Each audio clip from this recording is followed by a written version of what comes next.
let's take a close look at part 1 of the speaking exam. So part 1 is definitely the easiest of the 3 sections of the test, but that doesn't mean that it's less important than the other parts of the speaking test. Part 1 is important because it's your chance to show your examiner how comfortably and confidently you can answer these easier questions. It's a chance to show off your fluency. So let's talk about part 1 and how you can do your best on this section of the speaking test. First, what to expect. So when you enter your interview room, your examiner is going to greet you and give you his or her name, and then you will do the same and show your passport. Okay, it's all just to show that you are the person you say you are. Okay, all of this takes a couple of seconds at the beginning when you first enter the room. Very quickly then, your examiner will start asking you the kinds of questions that you can expect for all of part 1. These are basic small talk questions. Small talk is the kind of conversation you have when you first meet somebody and you're asking questions to find out more about them. So imagine you're at a party and you meet somebody new. What kinds of things do you usually talk about? Well, you can expect questions about your interests, right? What kind of things you like to do in your free time, your hobbies, maybe your academic interests or professional interests. You can expect questions about your background, about your country or your hometown, okay? These questions are simple. They are basic, everyday kinds of questions.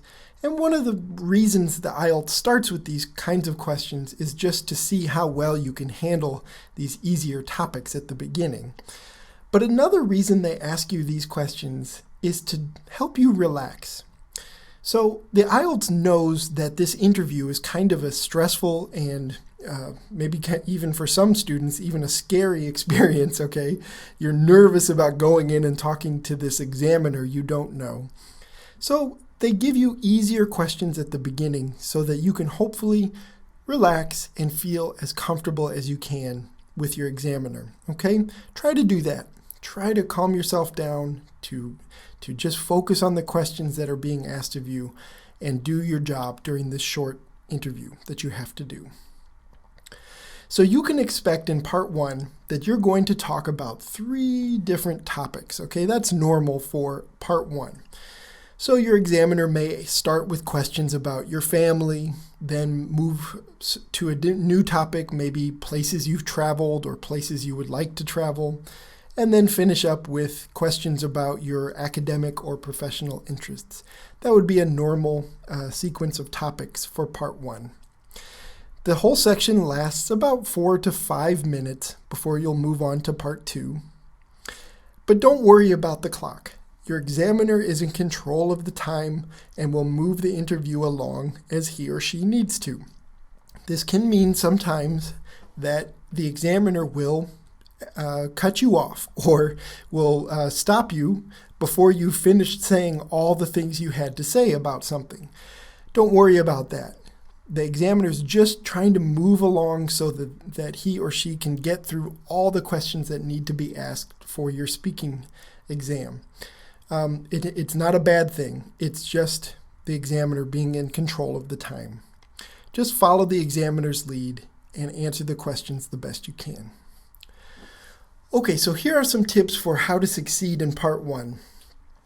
The first thing is be confident, engaged, and interested. Your attitude definitely matters for part 1.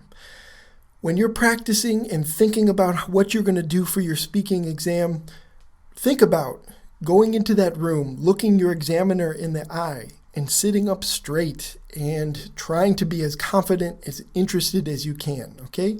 It makes a difference. It shows your examiner that you are really trying to do the best you can and that you are up to the challenge of this interview that you're doing with him or her. Okay, so try your best to appear confident, engaged, and interested. A second piece of advice, and this is one of the most important things for part 1 questions, is to make sure that you're answering your examiner's questions very directly. So what do I mean by that? Let's look at an example.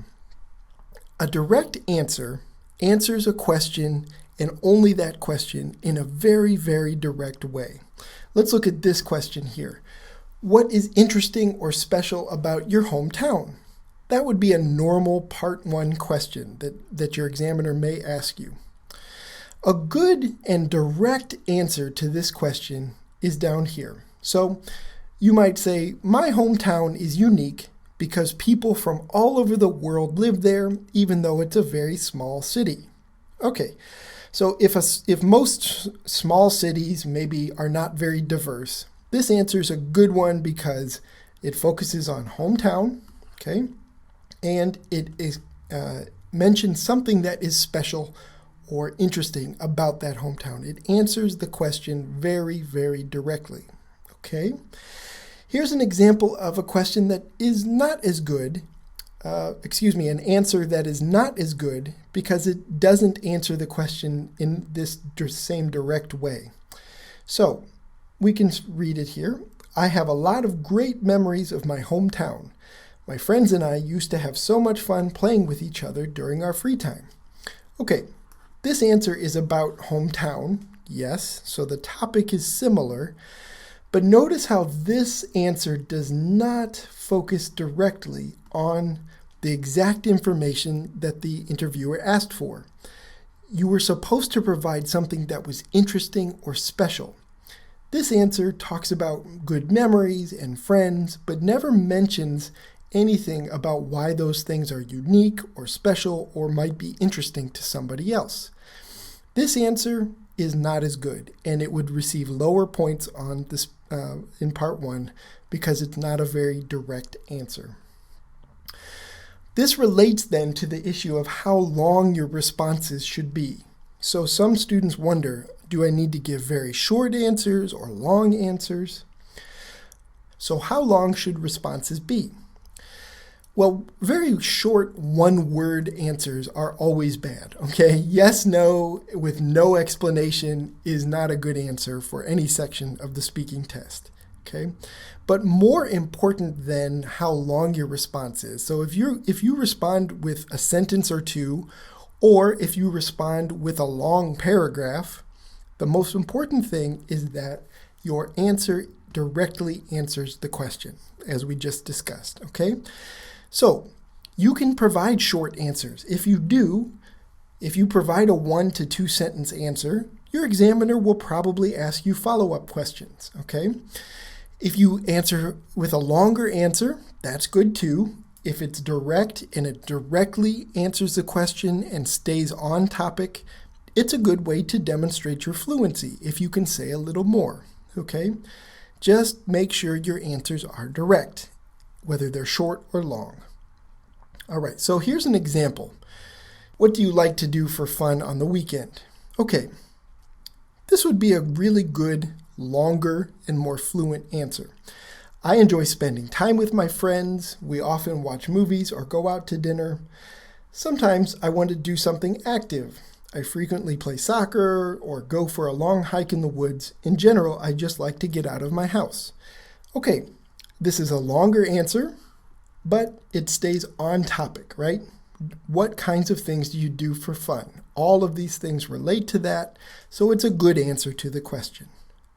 What you want to be careful, though, is that you don't start, because you're trying to give a long answer or a really fluid answer, that you start going into things that don't relate directly to the topic, okay? So, as an example, here's my answer that was on the page before.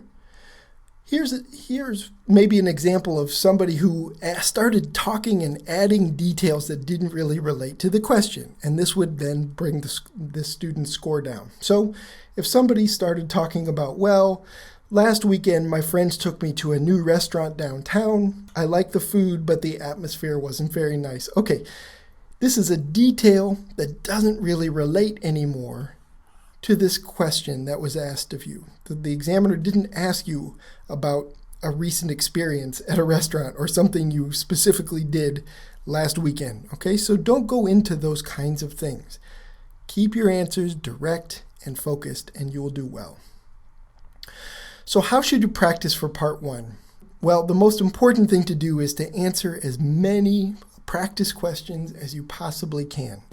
I've got a list to get you started below, but you can probably imagine what kinds of questions beyond this list you might ask. Just things that you ask of people that you just met, as we discussed before. Any kind of small talk question could be the kind of thing you'll need to answer for part 1. You should try to find somebody to interview you and to help you practice. This doesn't need to be a native English speaker, okay? It can be just somebody who reads questions to you that you practice responding to. Do make sure that you record yourself.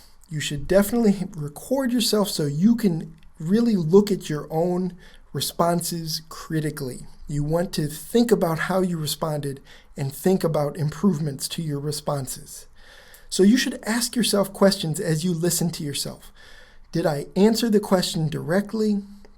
Do I speak too slowly or quickly? Do I repeat myself too much or use the same vocabulary over and over? Could I use more advanced or varied vocabulary or grammar too, right? Could you create better sentences, more accurate sentences, and use better vocabulary? Do you use a lot of filler words like or okay? Sometimes when you're speaking, you don't even notice that you use those things, but then when you listen to a recording, you notice how often you use these phrases. Recording yourself and thinking about your responses critically is an important step. After you do this, put your recordings away and get them out again. A week or two later, listen to them again and then answer the same question again and try to improve. Try to give a better answer than you did the first time around. It's a really good way to practice for part 1. So to review, know what to expect for part 1 so that there are no surprises. You're going to enter the room, your examiner is going to greet you, and you're going to begin answering questions right away. Prepare for part 1 by practicing lots and lots of small talk questions, okay? You should feel very comfortable talking about yourself, your background, your experiences, where you grew up, all of these kinds of topics. Some keys to success: have a positive attitude, look your examiner in the eye and feel as confident as you can. Make sure you answer questions directly, okay? And you want to avoid saying too much or too little. The problem with too much is that you might get off topic, you might get away from your topic, and answers that are too short, 1 or 2 words, are never a good thing to do, okay? You focus on the question, you try to answer that question very directly. Okay, this has been our introduction to part 1. Lessons on parts 2 and 3 are also in your speaking section lessons.